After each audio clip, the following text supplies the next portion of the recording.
Hello snowboarders of the internet, I'm your host TC, and today I will be reviewing the LibTech Short Wide by Jamie Lynn. This board is equipped with a true full camber profile, so from nose to tail, it's just all camber, just like those classic snowboards used to be, where you get all that load, pop, snap, and drive from it, just like pretty much Jamie Lynn wants out of his boards. This board comes in one size and one size only, and that's going to be 150 centimeters. I rode this board at Copper Mountain where it was a warmer day for sure. It started off a little bit crisp in the morning, but the snow really was still pretty soft and firm underneath that, where there's just like an inch or two of that fresh, but smooth groomers that turned into nice and slushy at the end of the day there. And the clouds kind of rolled in towards the end where it felt like maybe a storm was a-brewing. I used my Ride Fuse boots and Jones Mercury bindings. When we're talking flex on this board, it is coming in at that mid-stiff range, I would say, where it feels very fluid from the nose to the tail, and it is matched torsionally. Some of that could have to do with how wide it is, and my boots barely made it to the edge, so leverage might have been a little bit of an issue there. But honestly, it does translate straight into the stability of the board, where it might be the most stable volume shift that I've ever ridden. You can really lay an edge on it, and you're not feeling a bunch of chatter in the nose or the tail or anything like that. I didn't really find a speed limit on this board where it was like, okay, let's pump the brakes here just because it's getting a little loose. It just felt very stable and damp, where when I went over those icier conditions in the morning, it just ate right through it, and then it just pushed through all of those soft piles towards the end of the day.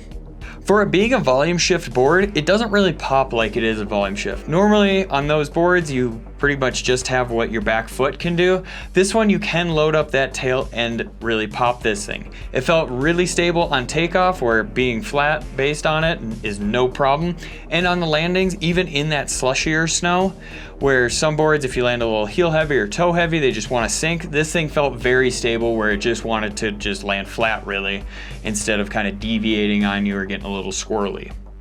Do you like your future self? If you do, make sure you like, subscribe, click that bell, and turn on those notifications so you don't miss any of the programming we have coming out.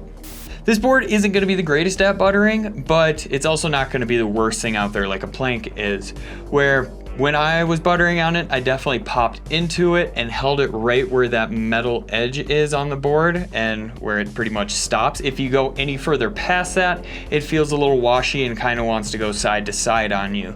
When you're buttering on the nose, I thought it would probably be a little bit easier because you do have more leverage, but it really wasn't actually, where I felt it fighting me quite a bit on it. I really had to flex into it, shift all my weight over the nose on it.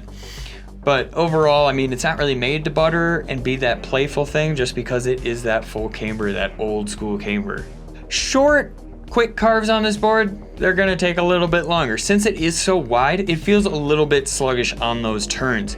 Now, as you translate into those medium and larger turns, it definitely handles a little bit better there, where at speeds, you can definitely lay this thing over pretty easy, but just at those short, quick turns, it's not gonna be the most agile thing out there.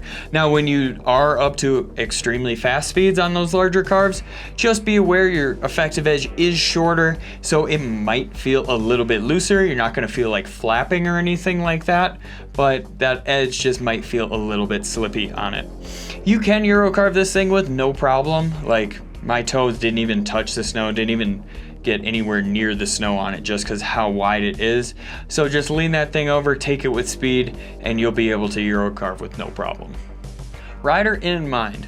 This board is designed for that pretty much old school rider that has an established quiver already, but they just need something in that new category, that short wide category, pun intended there.